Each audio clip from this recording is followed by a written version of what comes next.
What a great message from that song, Jack. Thank you. Are you taking time to love yourself? Yes, and especially self-care, so important these days. So here we are on 4th of July weekend. Wow. And how many of you have some special rituals that you like to do to celebrate Independence Day? Does anybody have some of those? A few of you. You know what I noticed was the absence of fireworks stands. I seem to remember in the past they were on every corner. And maybe with our dry fields and such, that's not happening this year. I'm not sure. Yeah. By our house at Oceana. Oh, okay. Oceana, if you want fireworks. Okay. Okay. Well, maybe we can have a big collective sigh like a Piccolo Pete or something.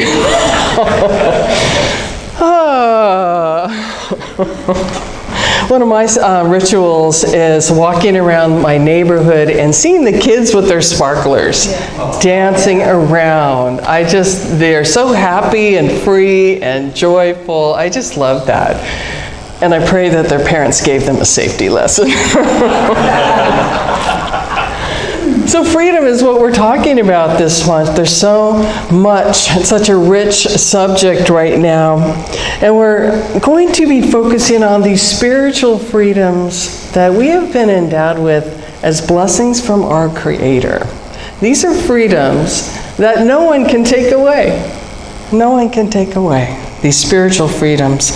So we are going to look at them from different angles and see if we can untether them so we can experience more peace and understanding and joy, and to be a portable grace wherever we are and wherever we go.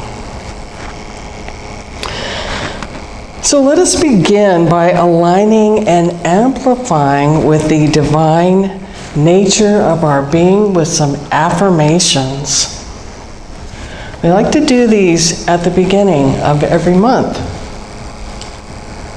And so we can read them together. And we begin. I am filled to overflowing with the presence of the living God. Within me is the sacred gift of divinity.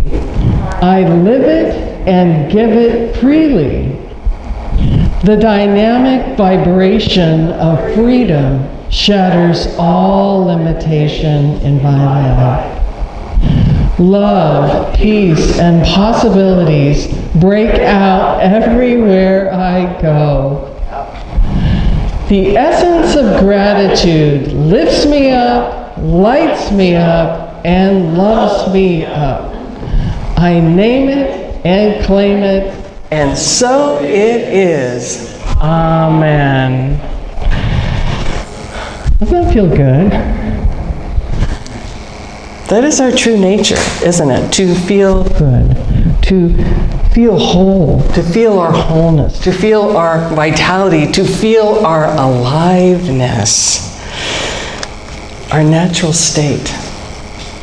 I like this from spiritual teacher Neil Donald Walsh, who says, independence is your soul's natural state. Freedom is another word for God. There is no limitation in spirit. And when we get in touch with that God self, there is no limitation, right? There's infinite possibilities.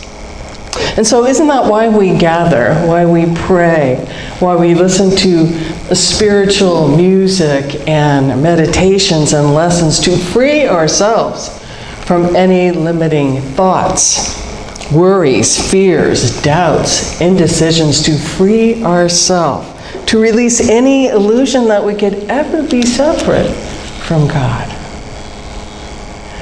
That's one of my ministers used to say, if you feel separate from God, who moved?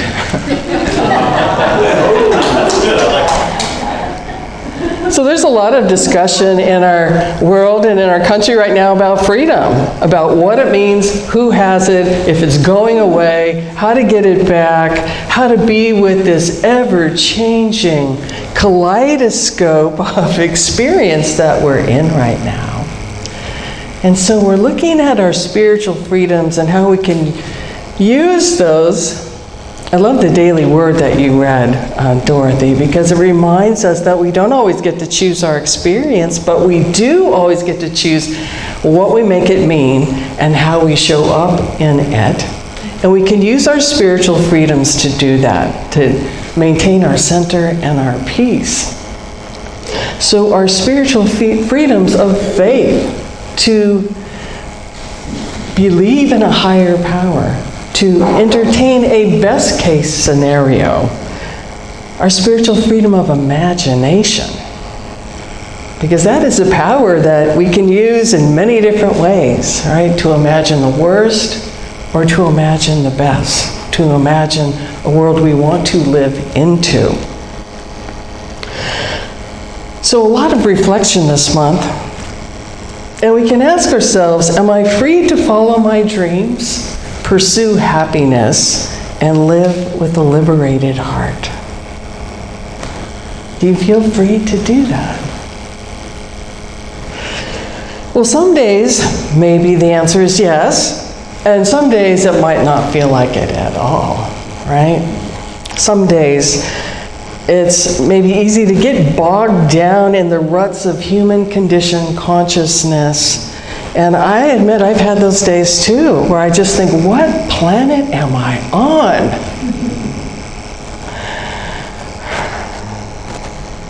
You know, those ruts of human condition consciousness, those crusty ruts of thought. The, Murphy's Law, aka worst scenario. And if we're not paying attention, we could slip into that, right? That well-worn groove and not feel groovy. And I will say, when emotions come up, we need to grieve what we need to grieve. If we feel like we've lost something, to be with that and grieve it and get support, journal it, and process it. That's important too. But we don't want to stay there. Stay in that grief and that rut. So how many of you have been to Disneyland? I know that might be a silly question living so close to it, but do you remember your first time that you went there? How many of you went there when you were a kid? Wow, lots of people. I remember my first visit at Disneyland, and I think I was in kindergarten maybe, and I loved the cars. Do you remember? You get in your little car, and it would go up, and it would kind of jerk as it went around the corner, and you were steering. I was steering so fast to get it, like keep it on the road. Oh, it was such a thrill, right? And then I remember going back to Disneyland a couple of years later and realizing, oh, it's on a track.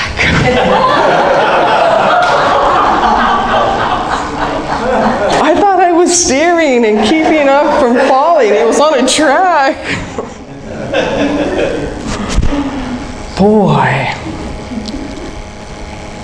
So our greatest spiritual freedom is our freedom to choose our thoughts, right? Choose our thoughts, choose our focus, and choose the meaning we give to any situation in our lives. Speaking of that rut we can fall into, I think of the Fillmores, Charles and Myrtle Fillmore, who lived through tremendous times. I mean, through the turn of the century up through the 40s. So they saw, World War I. They saw the Spanish flu. They went through that. They went through the Great Depression, World War II. I mean, boom, boom, boom. And what would have happened if they would have fallen into that rut of worst case scenario? We wouldn't be here, would we? So they managed to keep turning, using their spiritual freedom of faith, of imagination, of prayer, of choosing where they put their focus on something good.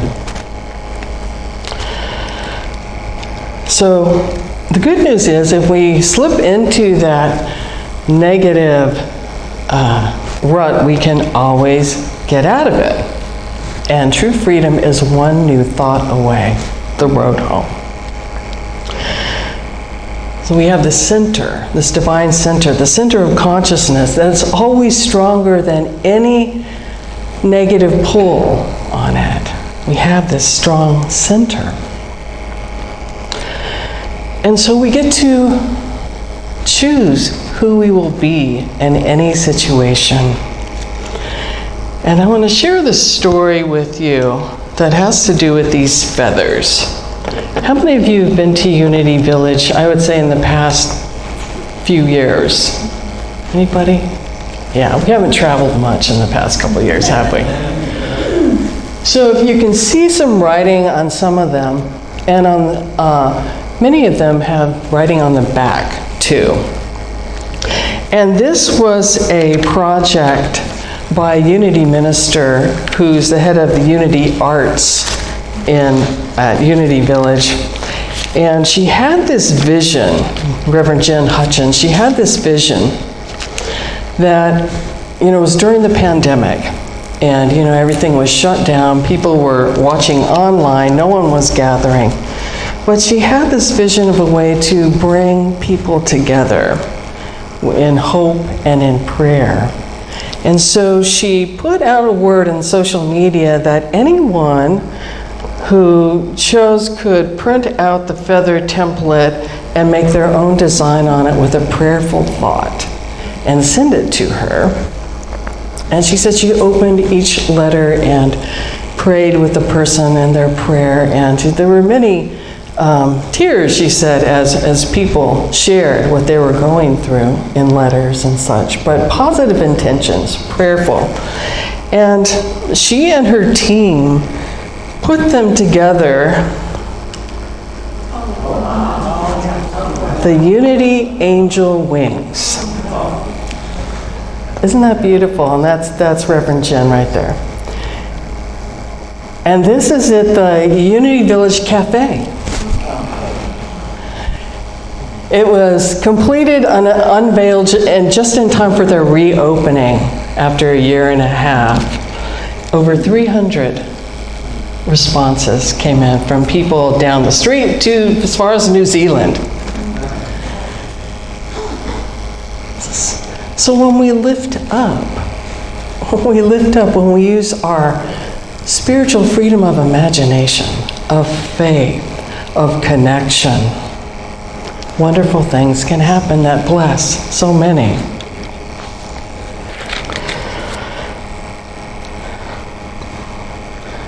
I like this from John O'Donohue. He's one of my favorite spiritual writers. He says, "There's an unseen life that dreams us. It knows our true direction and destiny. We can trust ourselves more than we realize, and we need have no fear of change." What would life be like? Free from fear of change. If we think about it, we are change itself. Have you looked at pictures of yourself when you were a baby? It's fun to do that, or someone you know, and you can see through the years how you or who you're looking at have changed and grown. There's still the same light in the eyes, though. And I'm watching this now with my little grandson, who's now 3.5, and his mom has all these pictures of him from different stages.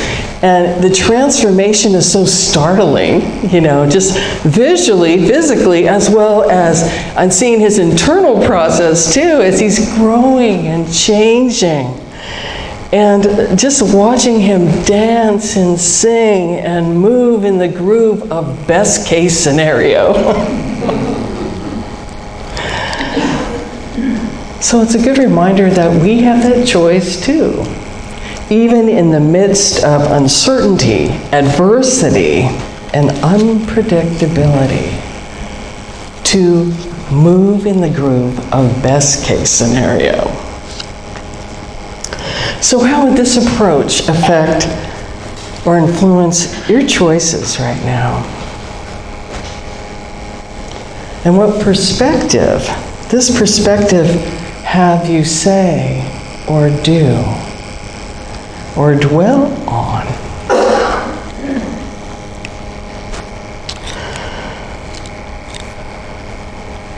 So there's certainly a lot of discussion about freedom and a lot of intense feelings about it right now. So it's an opportunity for us to go within and be with our own process as we pray, what is mine to do? Who do I want to be now that this, that, or the other has happened? How can I bring my spirit, my wings, my dance, my song to wherever I go, this portable grace? Happiness, prosperity, and clear-heartedness is something we yearn for and seek and strive to live more and more. And we want this for all people too, don't we? And let's face it, some days it's easy to do it and some days it's not. The human condition can be messy, illogical, seemingly unending. But one of our greatest, most powerful spiritual freedoms is to choose our thoughts, what we choose to think, where we choose to focus, and the meaning we give to any situation.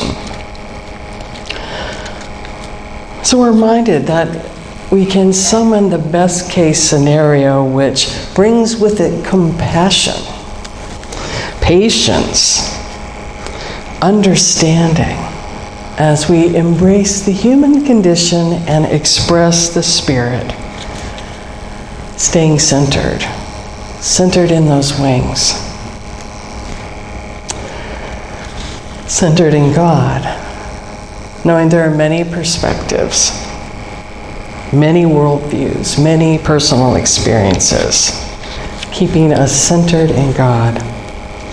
And that's not perfection, but progress, right? Progress in our spiritual practice, seeing the Christ beyond the crust.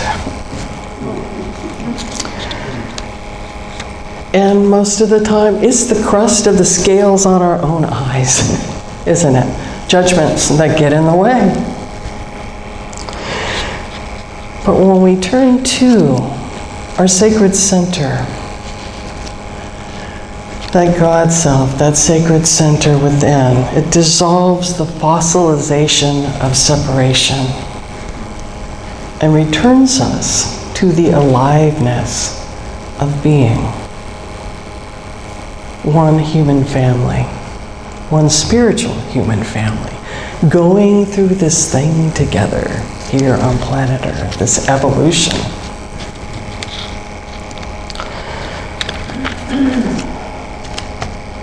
I read the other day that compared to other world countries, if America were a person, she would be a teenager. How many of you have had teenagers in your life? Or maybe you have one now. I remember when my kids were teenagers, boy, I lived to tell the story. You know, they're wonderful, they're brave, they're fearless, they're explorers, and they're also rebellious, brash, you know, trying on multiple identities. Alternately elated and confused, intense, dramatic, craving belonging, dancing till dawn, angry, tearful, self-absorbed, and yet loving, nurturing, learning, enduring, with one growing pain after another, finding her way. And aren't we all finding our way? And knowing that love is the way. I love this from Jean Houston. Such a great reminder of our strength, our resilience, and our endurance, and patience with this teenage experience. Ruby comes from the rock being crushed for millions of years. fine leather from the harshness of tanning, and fine wine from the crushing and fermentation of the grapes. So we might regard the sufferings of our life as refinements that are tanning us, fermenting us, transforming us, and deepening us. Can you feel some of that? A little bit more. Brought into the consciousness with acceptance rather than resentment. The ill treatment that we suffer at our own and others' hands is transformed into divine pressure that is molding and shaping the God self within.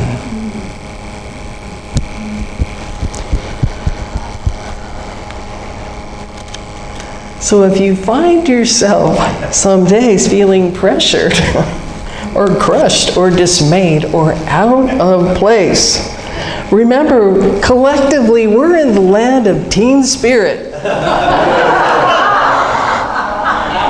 Transformation. Who knows what we'll be in a few years? But know this, that the God self within you is fully capable of writing out any reversals, restrictions, revisits, regurgitations, rebellions, and reformations that may be happening. The God self within you is fully capable of summoning your spiritual freedoms of wisdom, of imagination, of compassion, and the kindness that we can offer, and self-compassion is woven into the wings of collective consciousness that will help us all rise. And we can all, as a human family, grow up.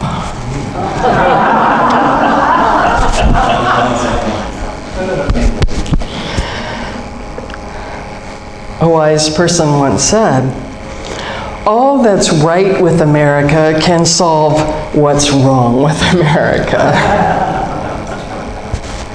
That's something to ponder, isn't it? And thinking about this personally and spiritually, all that is right with our truth of who we are, the Christ consciousness, our spiritual gifts and freedoms, we can tap into at any time, can solve any inner conflicts, any feelings of separation, heal any inner divide.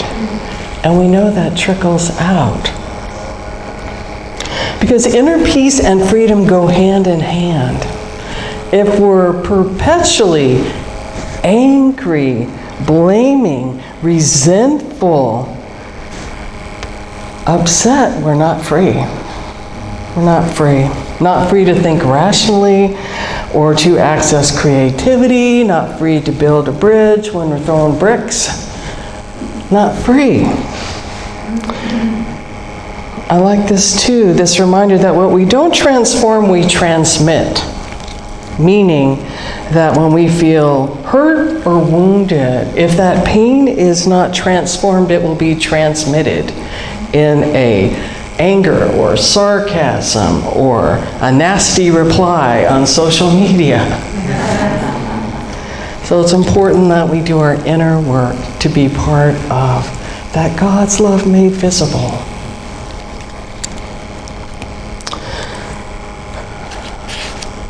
I like one of our affirmations we had earlier, the dynamic vibration of freedom shatters all limitation in my life. I'll say it again and we can affirm that again. The dynamic vibration of freedom shatters all limitation in my life. Together, the dynamic vibration of freedom shatters all limitation in my life.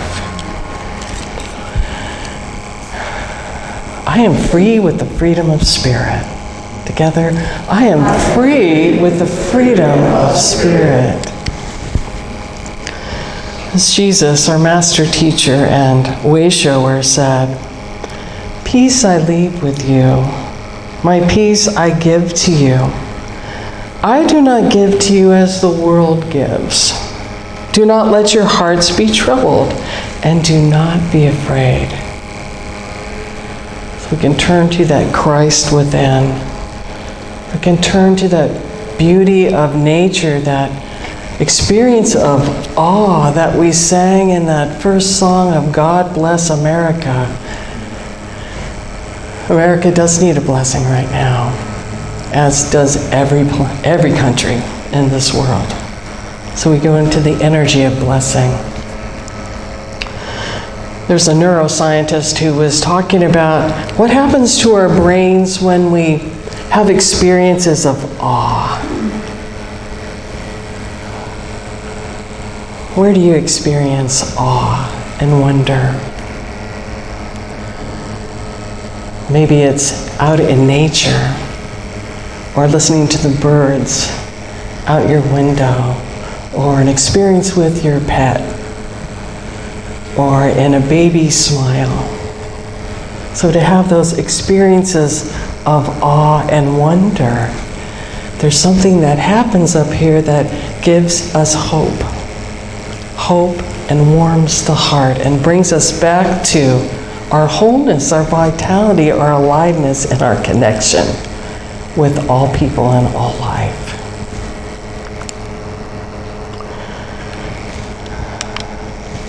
So I want to close with a little bit here about a family situation. One of my dear aunts passed on this week. And she was in her 80s, and my cousin, her daughter, said Mom was ready to go. So maybe this has happened to you when someone you are, fond of or love in your life passes on, that memories just come in so vividly. And so I had this memory of my aunt this week, and it was a memory of when I was about 15 and I had my driver's permit. And you had to have an adult in the car with you to drive, right? So we were at a family gathering and everyone else was busy. She said, I'll go with you.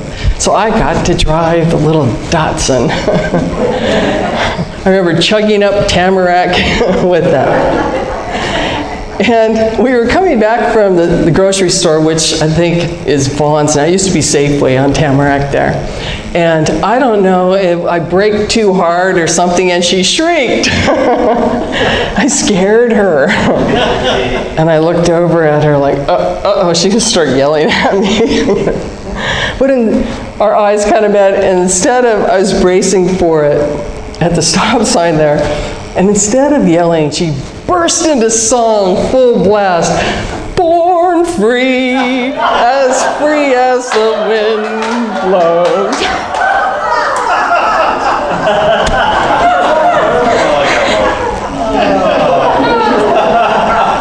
Every time I hear that song, I think I've heard. And as I was driving that road this week, and that memory came, I was just thinking, wow, she, in her fear, she unleashed her freedom song.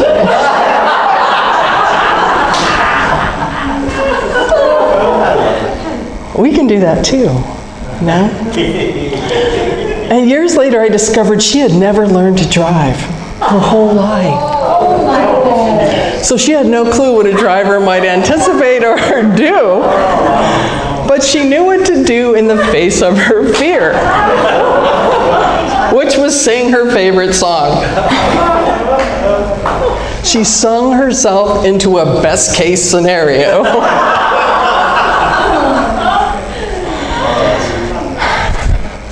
So this week, what is your freedom song? What is your best case scenario? What best case scenario can you hold for our country and for our planet? I want to close with a poem, prayerful poem by Hafiz, Persian poet. I sometimes forget that I was created for joy. My mind is too busy. My heart is too heavy. Heavy for me to remember that I have been called to dance, the sacred dance of life. I was created to smile, to love, to be lifted up, and lift others up. O Sacred One, untangle my feet from all that ensnares. Free my soul that we might dance, and that our dancing might be contagious.